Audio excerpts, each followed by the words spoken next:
You have everything you ever wanted, yet you feel nothing. The career, the relationship, the achievements, all there. Checked off the list, but inside, a void. A silence so loud it keeps you awake at 3 in the morning, staring at the ceiling, wondering why none of it matters. You're not depressed. You're not broken. You're not lacking anything. At least that's what it looks like from the outside. But something is missing. Something essential.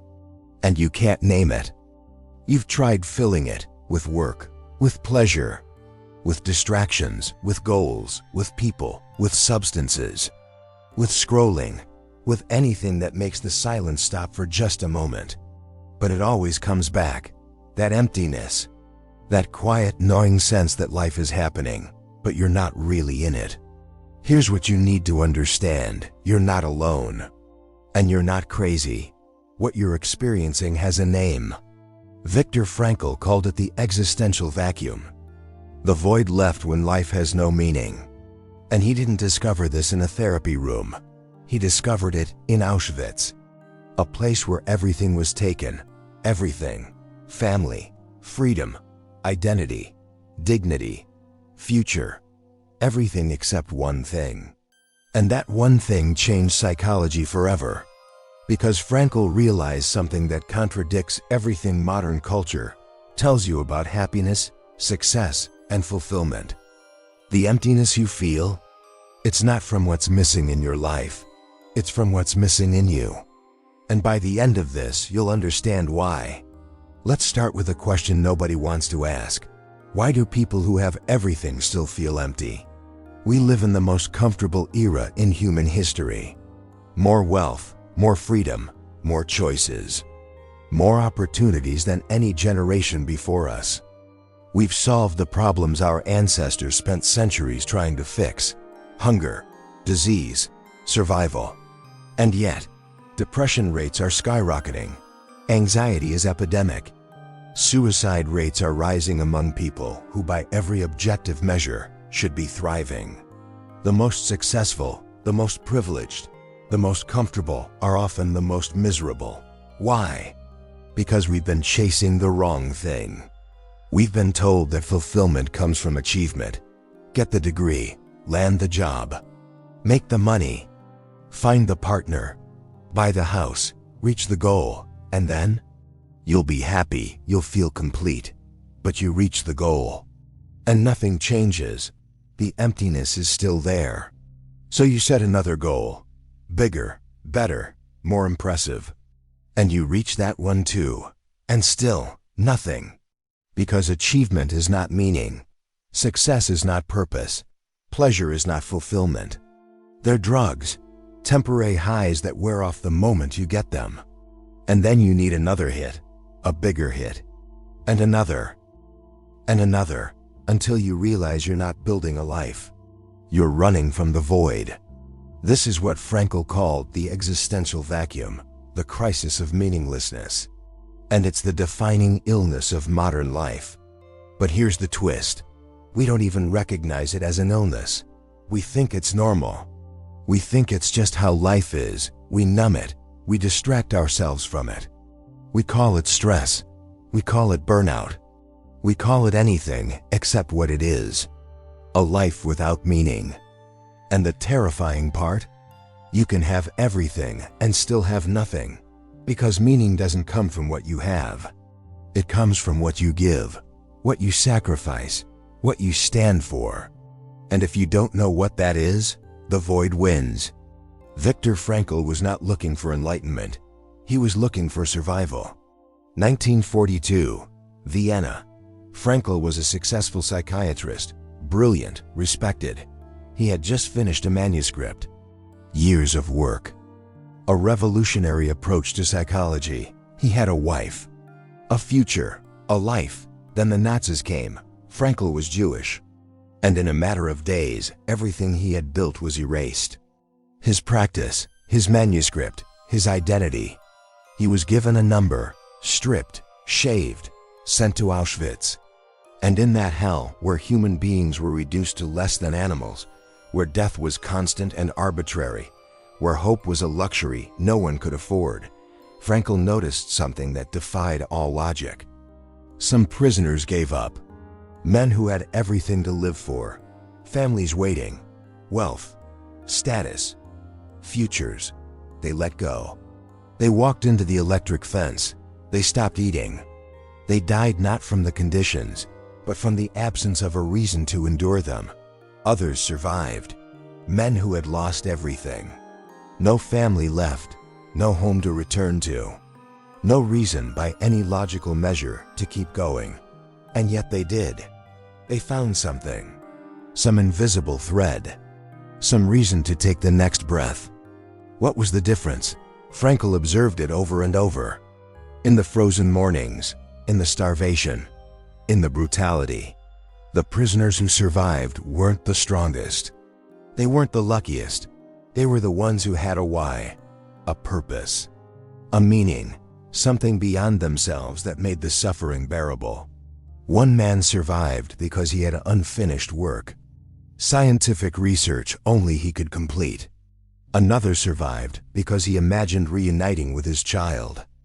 Another because he felt responsible to bear witness, to tell the world what happened so it would never happen again. Their circumstances were identical, their suffering was identical, but their inner worlds were not. And that's when Frankl realized the most radical idea in modern psychology. We cannot avoid suffering, but we can choose what it means. The Nazis could take everything from him, his freedom, his body, his future. But they could not take his freedom to choose his attitude, his freedom to decide what his suffering would mean. And in that realization, in the darkest place humanity has ever created, Frankl found the key to the emptiness you feel right now. Because here's the question he would ask you.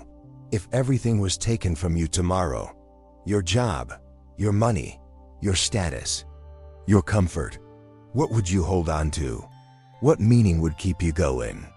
And if you don't have an answer, that's why you feel empty. What do you think? Does your life have a why? Or are you just going through the motions, waiting for something to make it all make sense? Leave your thoughts below. There's a freedom no one can take from you, not your government, not your circumstances, not even death itself. It's not the freedom to do what you want. That's privilege. That's circumstance. That can be taken in a heartbeat. The freedom Frankl discovered is deeper. It's the freedom to choose your response. The freedom to decide what things mean. The freedom to find purpose in the unavoidable. In Auschwitz, Frankl had no control over his environment.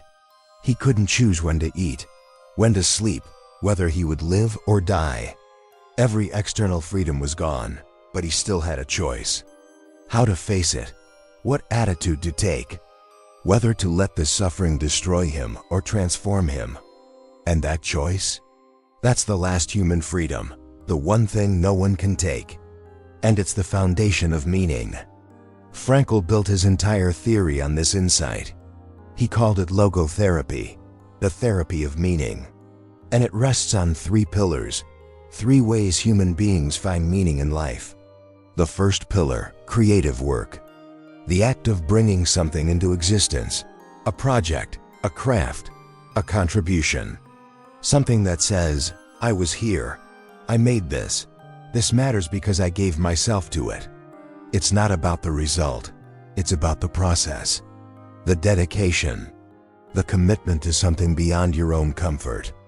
The second pillar, love, not romantic love, not attachment, but the act of truly seeing another person, of recognizing their uniqueness, their irreplaceability, and choosing to affirm their existence through your actions. Love, for Frankl, is the ultimate act of meaning, because it's the one thing that transcends the self. It says, you matter more than my comfort. Your existence gives my existence weight. And the third pillar, the attitude we take toward unavoidable suffering. This is the hardest one, because it asks you to find meaning in the very thing you want to escape, the loss, the pain, the failure, the limitation. But here's what Frankl realized. Suffering is inevitable. Pain is part of existence. You will lose people. You will fail. You will face circumstances beyond your control. The question is not whether you suffer. The question is whether your suffering means something. Because suffering without meaning is hell. It's unbearable. It's the void. But suffering with meaning, that's transformation. That's the crucible where character is forged. That's where you become the person your life is asking you to be. And here's the uncomfortable truth you've been avoiding. Your emptiness might not be from what's missing. It might be from what you're running from. The responsibility you don't want to take. The hard conversation you're avoiding. The sacrifice you're unwilling to make. The suffering you're numbing instead of facing. Because meaning is not found, it's chosen. And it requires something from you. It requires you to stop asking, "What do I want?" and start asking, "What is life asking of me?" Thank you for staying with me this far. I know these ideas aren't easy. They're not supposed to be. But I promise you, the most important part is still coming. Stay with me. Here's the lie you've been sold. If you're happy, you're doing it right. Modern culture worships happiness. Optimize your life. Maximize pleasure. Minimize pain. Follow your bliss.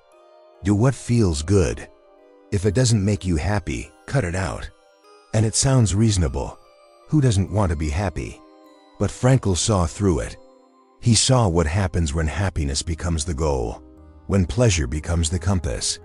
When feeling good becomes the meaning of life. It creates the exact emptiness you're trying to escape. Because here's the paradox Frankl discovered. The more you pursue happiness, the more it eludes you.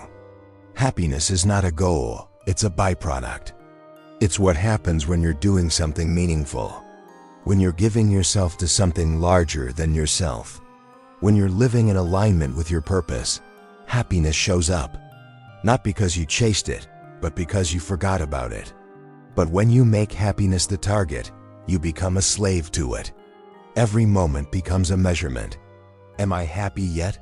Is this making me happy? Why am I not happy? And the answer is always the same.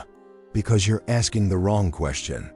Frankl had a name for this obsession with happiness. He called it the pleasure principle. The idea that human beings are primarily motivated by the pursuit of pleasure and the avoidance of pain. Freud believed this. Most of modern psychology is built on it. And it's everywhere. In advertising. In self-help. In the way we structure our lives. But Frankl said it was wrong. Fundamentally wrong. Because human beings are not motivated by pleasure. They're motivated by meaning. And meaning often requires pain, sacrifice, struggle, discomfort. Think about it. The most meaningful moments of your life were not the most pleasurable. They were the hardest. The birth of a child. The completion of a difficult project. The moment you stood up for what was right, even though it cost you. Those moments gave you something pleasure never could. They gave you weight, substance, a sense that your life mattered. Pleasure is a narcotic. It feels good in the moment, and then it's gone. And you need more and more, until you realize you've built a life around chasing a feeling that never lasts. Meaning is different. Meaning is a compass. It doesn't always feel good. In fact, it often feels terrible. But it points you somewhere. It gives your suffering a direction, a purpose. And that's what fills the void. Here's the brutal truth. Modern life is designed to keep you comfortable, to eliminate friction, to give you instant gratification. Swipe, click, buy, consume, repeat. And every time you choose comfort over challenge, pleasure over purpose, you reinforce the emptiness. Because you're living like an animal. Stimulus, response, pleasure, pain. But you're not an animal. You're a human being. And human beings need meaning the way they need oxygen. Without it, you suffocate. Slowly, quietly. Until one day you wake up and realize you've been alive, but you haven't been living. So ask yourself, what are you optimizing for? Comfort or meaning? Because you can't have both. Not fully. Meaning requires you to embrace discomfort. to take on responsibility, to choose the hard path because it's the right path. And yes, that's terrifying, because it means admitting that the emptiness you feel is your fault, not your circumstances, not your past, not your trauma, yours. You're choosing the void by refusing to answer the question your life is asking. So let's stop dancing around it. Let's confront the real question. What is your life asking of you? Not what do you want, not what makes you happy, not what feels good. What is the responsibility you're avoiding? What is the suffering you're running from? What is the sacrifice you're unwilling to make? Because that's where your meaning is, right there, in the thing you don't want to face. Frankl didn't give formulas. He didn't create a 5-step process to find your purpose, because meaning is not a formula. It's a confrontation between you and existence. Life is asking you a question every single day, through your circumstances, your relationships, your struggles, your opportunities. And you answer that question not with words, but with your choices, with your actions, with what you're willing to give up for something greater. The emptiness you feel, it's not a problem to solve. It's a signal, a reminder, an alarm that says, you're not living the life you're capable of living. You're settling. You're distracting yourself. You're numbing the question because you're afraid of the answer. Because the answer requires you to become someone you're not yet willing to be. Someone who takes responsibility instead of blaming circumstances. Someone who faces suffering instead of running from it. Someone who commits to meaning even when it's hard. Even when it hurts. Even when no one else understands. And that's terrifying, because it means you can no longer hide behind excuses. You can no longer say, I'm empty because of my job, my relationship, my childhood, my lack of opportunity. You're empty because you haven't answered the question. And until you do, the void remains. So here's what Frankl would tell you right now. If you were sitting across from you, stop asking life to give you something. Life is not here to give. Life is here to ask. And your job is not to find meaning. Your job is to respond to the meaning that's already there, waiting for you, in the responsibility you're avoiding, in the person who needs you, in the work only you can do, in the suffering only you can transform. The meaning you seek is not out there. It's in here, in your willingness to answer. So here's the question Frankl would ask you. What is life asking of you right now? Not what makes you happy, not what feels good. What responsibility are you avoiding? What suffering are you running from that might contain your purpose? Because the emptiness you feel, it's not a problem to solve. It's a question waiting for your answer. And the moment you answer it, the moment you commit, the moment you choose meaning over comfort, the void disappears. Not because your circumstances changed, but because you did. Leave a comment below. What responsibility have you been avoiding? What question is your life asking you? Let's discuss this, because this conversation matters, these ideas matter, and your answer matters.